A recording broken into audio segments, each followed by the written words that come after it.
Hablaré palabras de vida y no de salud y no de enfermedad, de riqueza y no de pobreza, de bendición, no de maldición, porque en nuestra boca hay un milagro. Dale un aplauso a la palabra del Señor. Pueden tomar su lugar. Bien. Hoy quiero hablar un tema. El tema se llama, o le puse por título, lo que la fe y el amor producen, ¿verdad? Siempre hemos hablado y aceptado que humanamente hablando el padre de la fe es Abraham, ¿verdad? Le llamamos como el padre de la fe, aquel que todo lo inició por fe, aquel que dejó su tierra, sus parientes, para irse a una tierra desconocida. Y más allá de Abraham como un hombre de fe, pienso que Sara todavía tenía más fe. Porque Sara siguió a Abraham. Si Abraham no sabía dónde iba, menos Sara. Así que mujeres, cálmense con el Waze, por favor. Porque normalmente hoy en día el matrimonio funciona al revés. Por más que tú de hombre querrás saber a dónde vas, la que te dice para dónde agarrar es tu mujer. No sé si les ha pasado que van en el tráfico. Y a mí me pasa, siempre la pastora Sonia me dice, el carril de la derecha. La derecha. Se atranca. Ahora agarra el de la izquierda. El de la izquierda. A ver, hombres humildes de corazón, ¿a quién le pasa eso cuando? Y lo peor es que uno les enseñó a manejar a veces, ¿no? De novios. Uno le enseñó a manejar y ahora ellas dan las órdenes de cómo manejar. ¿Verdad que sí pasa? Pero vaya que Sara dejó que Abraham condujera el vehículo, ¿no? Y salieron de la tierra de Ur de los Caldeos a una tierra que no sabían, simplemente por obediencia. Pero siempre hablamos de la fe de Abraham, pero hoy les quiero hablar del amor de Abraham. Porque la Biblia dice que la fe obra por el amor. Cualquier acción de fe que en la vida tomemos debería ser basada en el amor. ¿Sí? Por fe voy a emprender la empresa, por amor a la familia. Por fe la voy a hacer crecer, por amor a crear más plazas de trabajo. No sé si me estoy explicando. Por fe vas a abrir tu clínica, doctor, pero por amor al paciente. Entonces, esa mezcla de amor y de fe debería ser la mezcla ideal de todos nosotros. Que cualquier cosa que emprendamos por fe, preguntémonos si el amor está presente. De tal manera que no buscas prosperar para tu familia solo porque hay que hacerlo, por tener más, salir de la situación, sino por amor. En Génesis capítulo 22, verso 1, aconteció después de estas cosas que probó Dios a Abraham. Ay, Dios mío, levante sus manos y diga conmigo, Dios siempre prueba el corazón. A ver, vámonos un poco a la vida del rey David. Llega Samuel el profeta a escoger rey porque Dios desechó al rey Saúl y habría de escoger otro rey. Y cuando el profeta Samuel está por escoger, ve al hermano de David que era alto igual que Saúl y cree que él es el rey y lo va a ungir. Cuando Dios lo interrumpe y le dice, hey, para Samuel, porque Dios no ve lo que el hombre ve, sino que Dios ve el corazón. Bueno, pero si ya lo vio, ¿por qué lo va a probar si ya sabe que tiene? O quizás sea que a través de probar nuestro corazón descubre que tenemos. Pero Dios está a punto de probar, ponga atención, el corazón de Abraham. Probó Dios a Abraham y le dijo, Abraham. Y él respondió, heme aquí. Le dijo, toma ahora tu hijo, tu único, a ver, todo el mundo diga único, Isaac, a quien amas, y vete a la tierra de Moriah y ofrécelo allí en holocausto sobre uno de los montes que yo te diré. Por Dios santo, lo que me costó tener el hijo para que me lo pidan. O sea, va a pasar una prueba no solo de fe, sino de amor. Fe y amor. Tuvo que tener fe para engendrar el hijo. Sara tuvo que tener la fe, siendo estéril, de que Abraham iba lograrlo a los 100 años. Pero luego de eso, que te pidan el hijo, y mira, no lo consultó ni con Sara. Simplemente tomó al hijo, y dice la escritura que se levantó muy de mañana, sí, y enalbardó su asno, lo preparó pues, y tomó consigo 2 siervos suyos y a Isaac su hijo, y cortó leña para el holocausto, y se levantó y fue al lugar que Dios le dijo. Al tercer día, o sea, llevan caminando ¿cuántos días? 3 días. Abraham, dice, al día alzó Abraham sus ojos y vio el lugar de lejos. Entonces dijo Abraham a sus siervos, quiero hacer un paréntesis, 3 días de camino. Yo, si hubiera sido Dios, yo lo llamo justo cuando esté a 20 minutos del monte. Porque 3 días de camino, cualquier duda te puede entrar en la cabeza. Porque entre más nos tardamos en hacer un proyecto, más dudamos en lograrlo. O sea, número 1, prueba para Abraham. Te voy a llevar camino de 3 días para ver si el entusiasmo con el que decidiste venir a ofrecer a tu hijo no se muere en 3 días. Es que en 3 días puedo pensar muchas cosas. Me escribe Sara, ¿dónde andas? ¿Cuántos han recibido un mensajito así? Sí. ¿Cómo es esa onda de los celulares? ¿Cuál es la dinámica de los celulares de hoy? Porque a uno le escriben, ¿por qué no me contestas? Uno escribe y la mujer y el celular, no sé por qué, nunca están juntos cuando uno escribe. Lo dejé en la cocina, se me olvidó en el carro, lo tenía en ring off. Pero ¿por qué? Pero probar no contestar botifarras, a ver cómo te va. Entonces, lo que ocurre es que nosotros tenemos aquí 3 días. Si yo hubiera dicho que sí el primer día, yo creo que no me dura la actitud 24 horas de entregar a mi hijo. ¿Qué esperanzas? ¿Sí? Eso es como cuando te llegan a pedir a la hija para casarse. Santo. Esa petición es tremenda. Porque uno los educa y uno sabe que son para irse, pero no sabe con quién. Hasta que aparece ese bendecido por Dios. ¿Verdad? Es que aquí están los suegros de Juan Diego, entonces tengo que tener cuidado con hablo. Entonces aparece, yo ni me imagino cuando les fueron a pedir a Meli. ¿Te acuerdas que estuvimos ahí? Eso se siente como que se le desgarra a uno el corazón, como que se va, no sé si me estoy explicando. Ahora imagínate entregarlo en holocausto. Yo no sé qué estaba pensando Abraham, pero les quiero hacer la pregunta, ¿ustedes creen que es una historia de fe o realmente una historia de amor? Porque el hijo, tu único, a quien amas, entrégamelo a mí.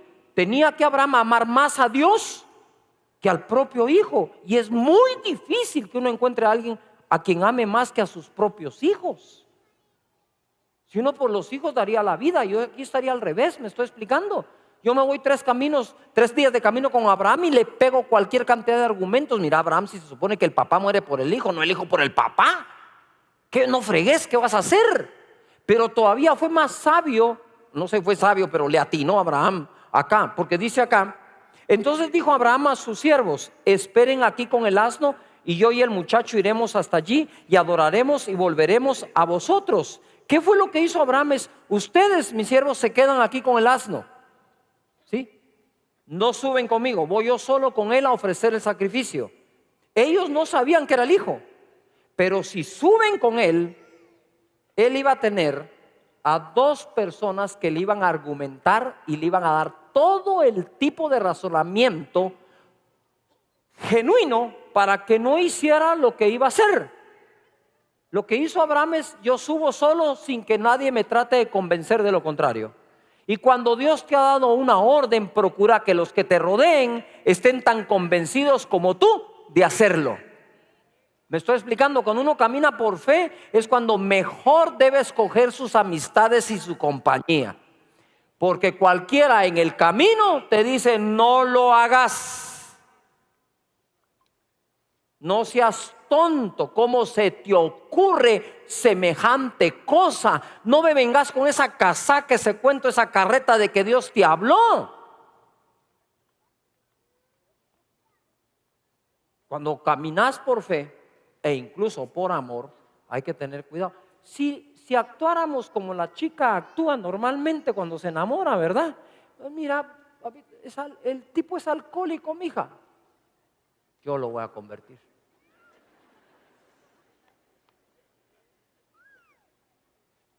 Es que ahí sí les da el amor, ¿va? No, eso no es amor, es colgazón nada más. Ya cuando uno vuelve en sí dice, no, ay Dios mío, ¿qué hice? Pero ya es tarde, seguí para adelante. Amén. Ya llegaste a la cima, dale. Entonces dijo Abraham a sus siervos, se quedan aquí, me voy solo. Y en el verso 6, y tomó Abraham la leña del holocausto y la puso sobre Isaac su hijo. Encima de eso ponen a cargar al niño la leña.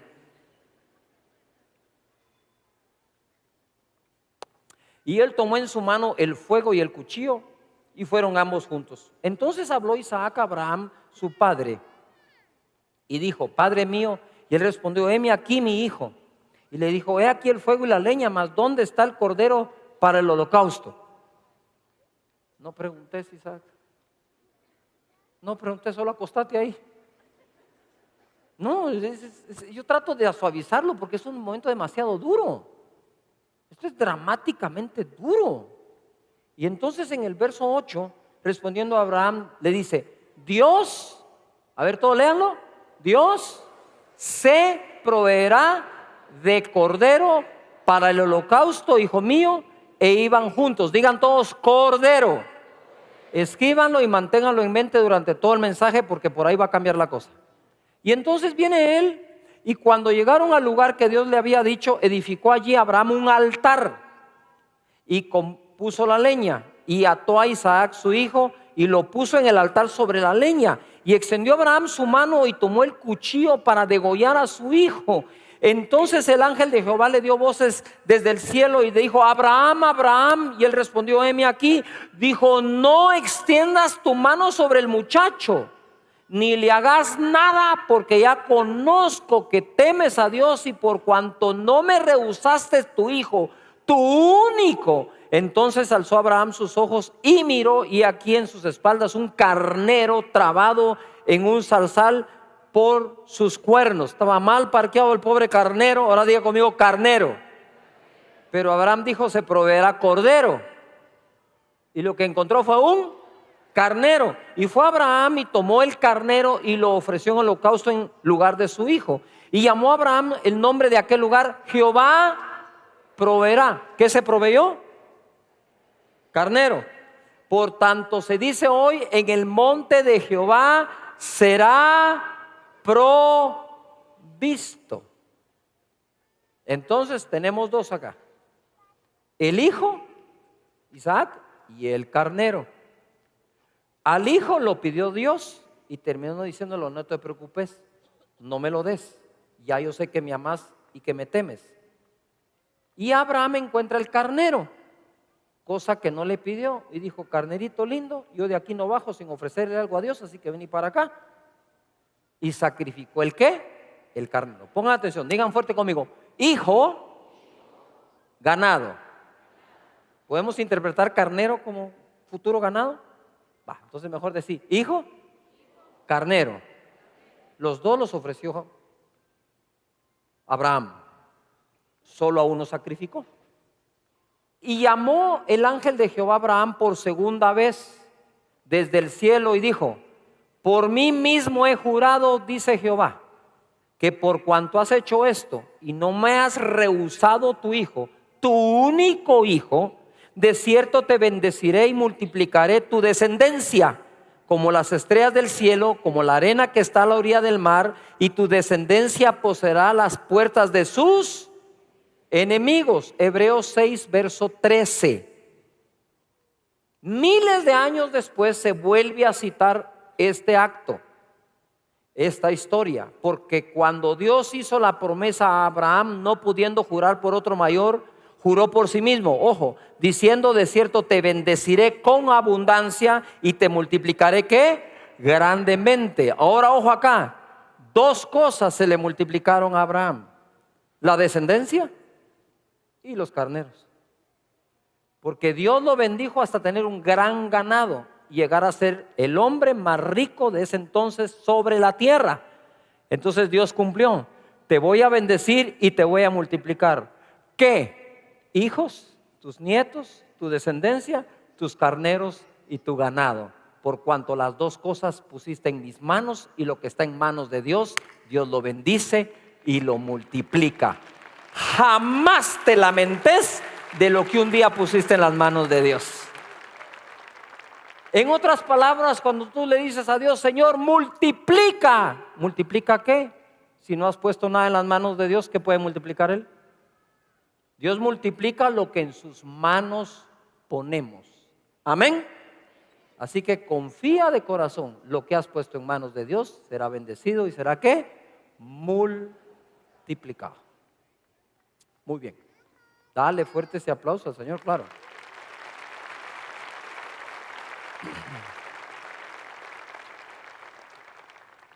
Dios multiplicó y bendijo lo que Abraham ofreció, su hijo único. Por lo tanto, multiplicó el hijo ofrecido y lo volvió muy rico, dándole mucho ganado, multiplicando así el carnero. Quiero que leas conmigo 2 Corintios 9, 10 y 11. Y el que da semilla al que siembra y pan al que come, proveerá. ¿Qué se proveyó él? ¿Quién proveyó en el monte? Dios. ¿Qué proveyó? Un carnero. ¿Para qué lo proveyó? Para ser ofrecido en lugar del hijo que le había pedido. Dios siempre se provee, siempre. Cualquier cosa que Dios te llegue a pedir, tené la confianza que primero Dios lo va a proveer. ¿Sí? Él primero ofreció el hijo y después le proveyó el carnero. ¿Qué fue lo que al final sacrificó o sembró Abraham? El carnero. ¿Y qué le multiplicó? El ganado. 2 por 2 dan 4. Aquí no hay donde perderse, a no ser que te querrás perder en medio pues de la enseñanza. Pero dice aquí la palabra del Señor después: el que da semilla al que siembra y pan al que come, proveerá. Leámoslo todos ahí, por favor. Y ¿qué dice? Multiplicará vuestra ¿qué? Sementera, y aumentará los frutos de vuestra justicia. Cuando Dios multiplica lo que en sus manos hemos puesto, esa multiplicación es una obra de justicia de parte de Dios. En otras palabras, si a Dios hemos dado, Dios cree de justo multiplicarte lo que has dado, ya sea en cariño, en amor. Mira, los quiero felicitar, Banco de Alimentos, por el amor de Dios. Hemos incrementado algunos alimentos que le damos al prójimo en 850%. No sé si me oíste bien, 850%. Bien, casa de Dios, sean bendecidos. Ahora la pregunta es: dando nosotros pan al que come, dándole nosotros pan al necesitado, ¿vas a dudar que Dios te dé pan a ti? Sería dudar de que Dios aumente tus obras de justicia o las obras de justicia que hacemos. Es justo darles. ¿Y qué hace Dios? Lo hace crecer. Amén. Dios te multiplique hasta que tú mismo llegas a tener tu propio banco de alimentos para bendecir a la gente. Oro y deseo de corazón que cada empresario que esté acá, además del banco de alimentos de Casa de Dios, tu empresa tenga un banco de alimentos. Que le enseñes a tus trabajadores que tienen trabajo que hay una porción que debemos dar a ese necesitado.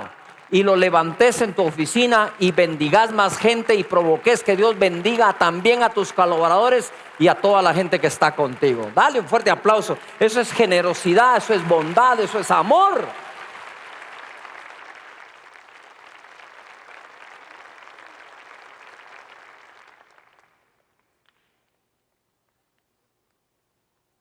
Él va, levanta las manos y di conmigo: Él va a proveer a mi vida y semillas.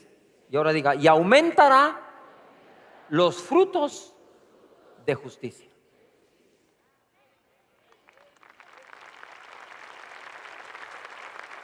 Ahora te hago una pregunta: ¿tú crees realmente en ese juramento que Dios hizo? Porque diciendo tú, y eso es el problema, que a veces tenemos un descalce, le llamo yo, entre los versículos que sabemos y los que en realidad creemos. Cualquiera de nosotros puede recitar ese verso. Y Dios juró bendecirnos y multiplicarnos. Pero entonces, ¿por qué salís a trabajar con tanta duda? Con tanto miedo. Miedo de perder, miedo que el cliente se vaya, dudas si vas a prosperar, si vas a tener para pagar. ¿En qué quedamos? ¿Crees o dudas? Pero las dos no conviven. O estás en un modo o estás en el otro modo. Pero si vamos a estar aprendiendo escrituras para no creerlas, entonces ¿qué? Luego nos engañamos, porque como sabemos versículos bíblicos y los recitamos y los confesamos, y hasta tenemos esa especie de calor religioso que tanto daño nos hace, porque entre más calor religioso manejamos, creemos que somos más espirituales, más casaca nos estamos dando. Hasta el tono de voz, así como, ya no sé, por el tono de voz sé de qué denominación eres.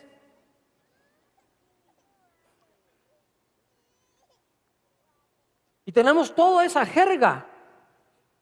Aleluya, yo confirmo esa palabra. ¡Ja! Tengo una palabra, hoy te voy a profetizar. Te voy a poner. Ya cree lo que está escrito, suficiente profecía tenés ahí. Qué bueno, por supuesto que creemos en profetas y creemos en lo que profetizan. Pero no por encima de las escrituras que quedaron para nosotros. Está escrito, decía Jesús. Escrito está. ¿Verdad? Así que creamos lo que está escrito.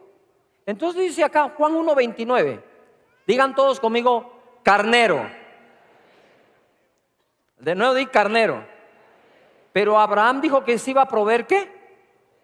Ahora leamos dónde estuvo la provisión. Juan 1:29. El siguiente día vio Juan a Jesús que venía a él y dijo, he aquí el Cordero de Dios que quita el pecado del mundo.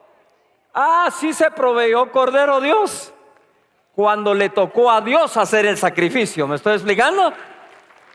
Y ese Cordero, pongan atención, que fue ese Cordero que fue inmolado y que fue sacrificado, fue multiplicado. A ver, todos digan así, digan conmigo, Ya vio cuánta oveja cosechó el Señor de haber sembrado al Cordero. Amén. Somos la cosecha de la semilla de Jesús en el altar, en la cruz del Calvario. Él murió para que nosotros no muramos. Él murió para que nosotros nazcamos de nuevo. Somos fruto de esa semilla. Esta ley de siembra y cosecha va más allá de lo que ustedes han pensado o algunos han tratado de argumentar que se trata de plata. Todo es siembra y cosecha. Siembras un esperma y cosechas un hijo.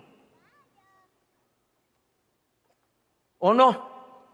Sí, todo es semilla, tierra, semilla, tierra. Todo en la vida es así. Ahora ponga atención porque en Efesios 5, 1, 2 va a hablar Pablo acerca de ese Cordero. De hecho, digan conmigo, de tal manera amó Dios al mundo que entregó a su único hijo. ¿Y a quién le pidió un único hijo Dios? ¿Cómo no va a dar Dios a su único hijo si encontró un hombre capaz de hacerlo? Ni modo que Dios va a ser menos que Abraham. El antecedente, no sabemos hasta dónde, el antecedente de Abraham, no, esto lo voy a decir así como más poético que doctrinal, ¿de acuerdo? Es poema, para que ustedes no anden todos locos.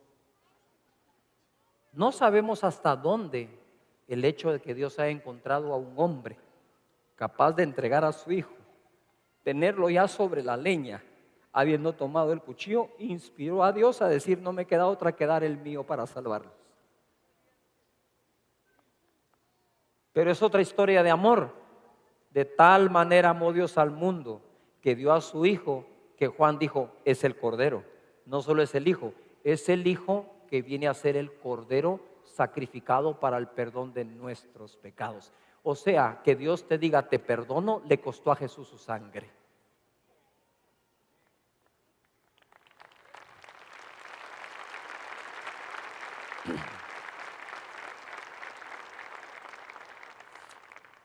Efesios capítulo 5, verso 1, por favor, vamos a leerlo. Tenía ratos, casi el 2020, de no enseñar directamente el tema, pero Dios me ha estado inquietando toda la semana que debo enseñarlo, sabrá el por qué. Efesios 5, verso 1 dice: sed pues imitadores de Dios como hijos amados. Di conmigo fuerte: voy a ser imitador de Dios. Y luego dice: y andad en su amor. Quiero que todos digan fuerte: amor. Como también Cristo nos amó y se entregó a sí mismo. Lean lo que sigue, fuerte. Por nosotros, diga, ofrenda y sacrificio a Dios en olor fragante. Déjelo ahí. ¿Qué es Jesús? ¿Qué es Jesús? ¿Una qué? Pero ni leyéndolo lo quieren decir. Eso dice el prejuicio que cargas adentro. ¿Qué dice? Jesús es una. ¿Qué fue Isaac? ¿Qué fue el carnero? ¿Y qué fue Jesús?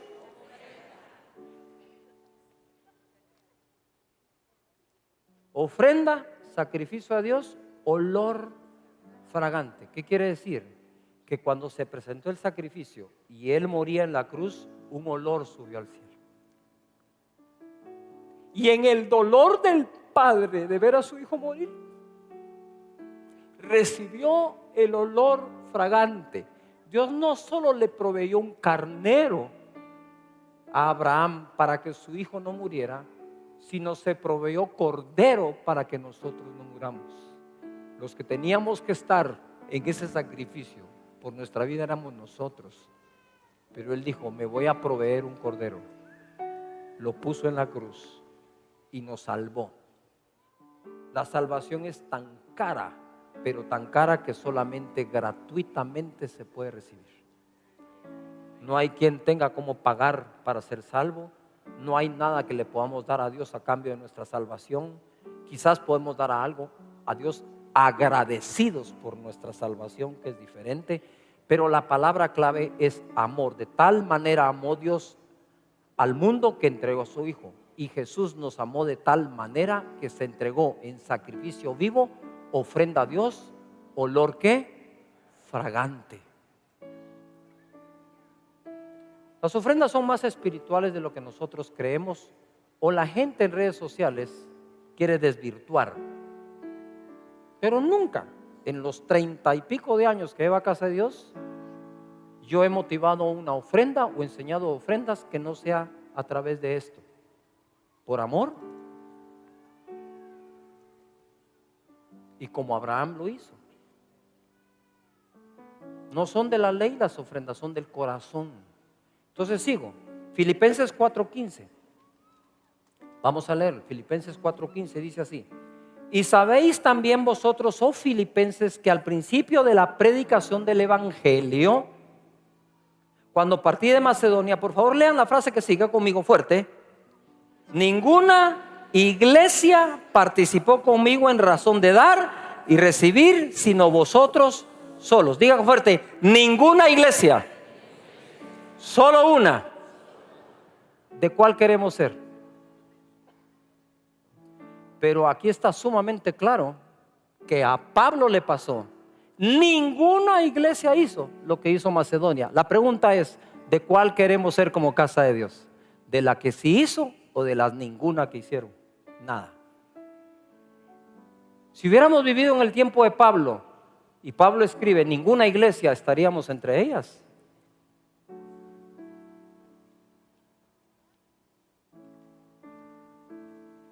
Qué pena, ¿no? No te preocupes lo que otros dicen de nosotros. Estamos haciendo lo correcto.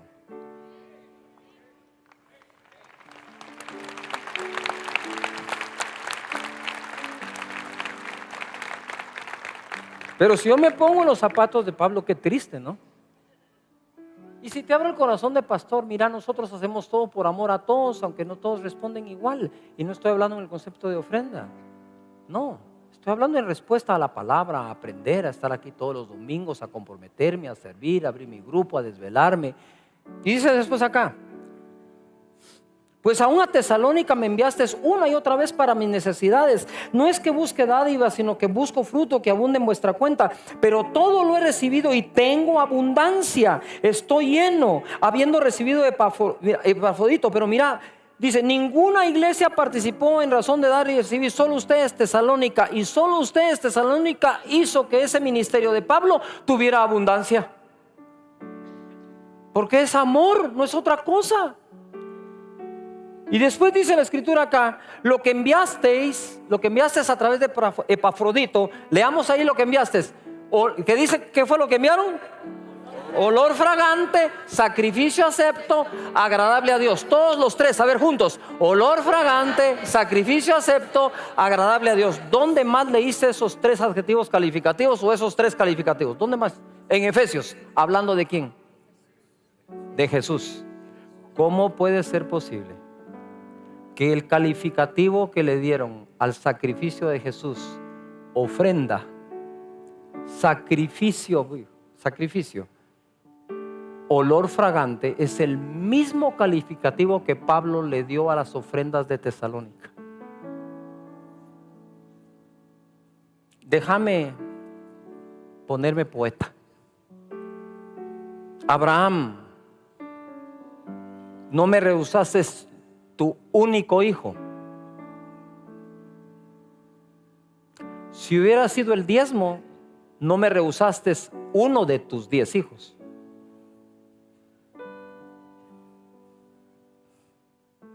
Abraham, no me rehusaste todos tus hijos, que es uno. De tal manera amó Dios al mundo que mandó a su único hijo, igual que Abraham. Y hubo en Pablo una única iglesia que lo hizo. 3 únicos. Único hijo Isaac, único hijo Jesús y una única iglesia tesalónica. Dios nos dé el espíritu de la iglesia de Tesalónica.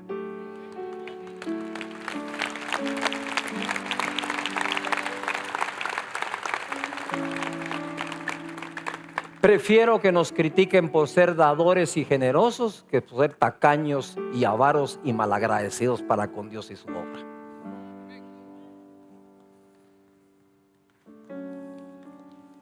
¿O no? Pero mira el amor. Le voy a repetir el 18 y repetimos esto y seguimos al 19. Todos juntos el 18 y 19.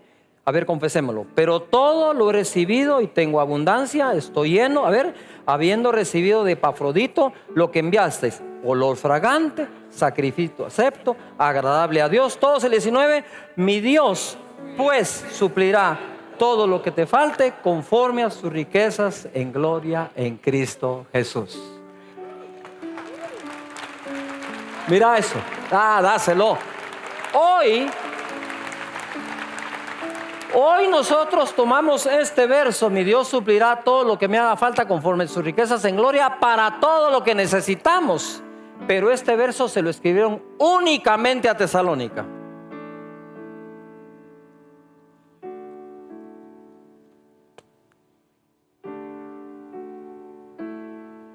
Claro que lo aplicamos para todo porque es válido en este sentido, pero para aquellos que andan diciendo no saquen un texto del contexto, entonces tampoco saques este. Si no he cumplido con el texto, con el contexto, menos fuera del contexto. Como todo lo puedo en Cristo que me fortalece, por supuesto, pero primero lee el contexto. Y cuando lo apliques a eso, lo aplicas al resto. Pero todo lo puedo en Cristo que me fortalece está aplicado a: sé tener hambre y sé ser saciado, sé tener escasez y sé tener abundancia. Yo todo lo puedo en Cristo que me fortalece, cuando tengo, cuando no tengo, cuando hay escasez, cuando hay abundancia, cuando estoy con penas económicas o cuando estoy prosperado. Yo tengo las fuerzas en Cristo para soportarlo todo.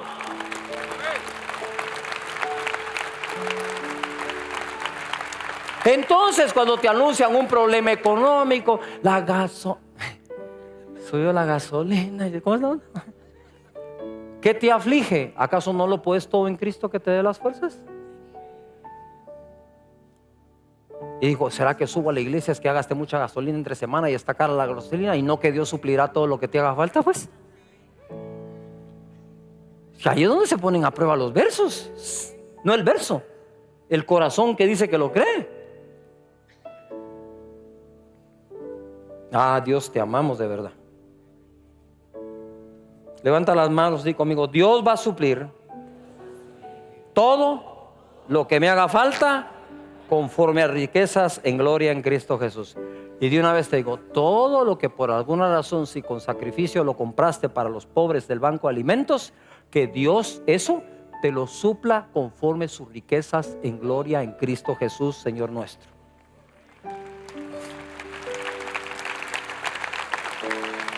Y voy a cerrar con esto. Estuve examinando, revisando todo lo que Dios estaba poniendo en mi corazón, pero hoy en la madrugada me despertó con esto.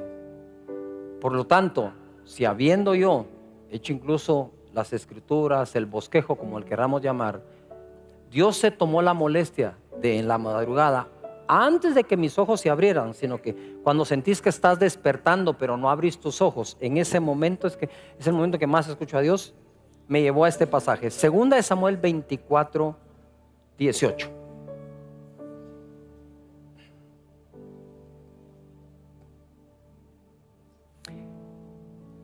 Y Gad vino a David aquel día y le dijo, sube y levanta un altar a Jehová en el era de Arauna, Jebuseo. Subió David conforme al dicho de Gad, según había mandado Jehová. Y Arauna miró y vio al rey y a sus siervos que venían hasta él. Saliendo entonces Arauna, se inclinó delante del rey rostro a tierra. Y Arauna dijo, ¿por qué viene mi señor el rey a su siervo? Y David respondió, para comprar de ti la era, a fin de edificar un altar a Jehová, para que cese la mortandad del pueblo. La mortandad visitó al pueblo y se estaban muriendo todos. Y la única manera que encontró David de pararlo era levantar un altar y ofrecer a Dios algo. ¿Cómo se paró la mortandad eterna? Sino con un sacrificio en el Gólgota que tomó Dios por altar para entregar a su hijo. Y entonces viene y lo hace David. Y entonces mira lo que dice acá. Arauna dijo a David, tome y ofrezca a mi señor el rey lo que bien le pareciera.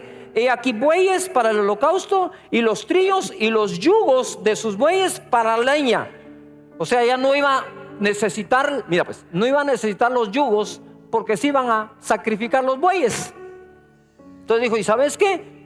Sí, del yugo sacar la leña para sacrificar. ¿Me expliqué? Y luego le dice, todo esto, oh rey, Arauna lo da al rey.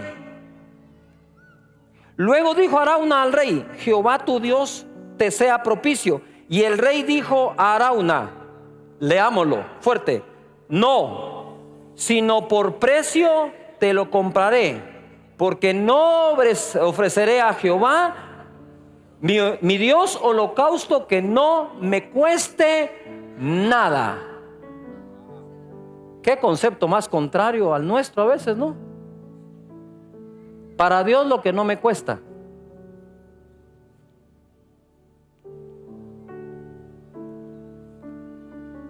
Pero ¿qué fue lo que Dios me habló hoy? Entonces David compró la era y los bueyes por 50 siclos de plata. El amor de David para Dios. Dijo, yo a Dios no le doy nada que no me cueste, pero darlo a mí no me cuesta nada. ¿Te lo explico? Como que fuera un poeta, ¿no? O un poema. A Dios no le daré nada que a mí no me cueste. No importa el precio. Pero sin importar el precio, a mi corazón no le cuesta nada darlo.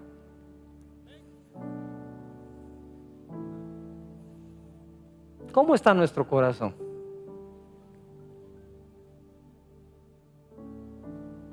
A veces, ¿cómo nos cuesta dar lo que no nos cuesta mucho? Mientras que a David no le costaba nada dar lo que le había costado mucho. Eso no se da por fe, mis hermanos.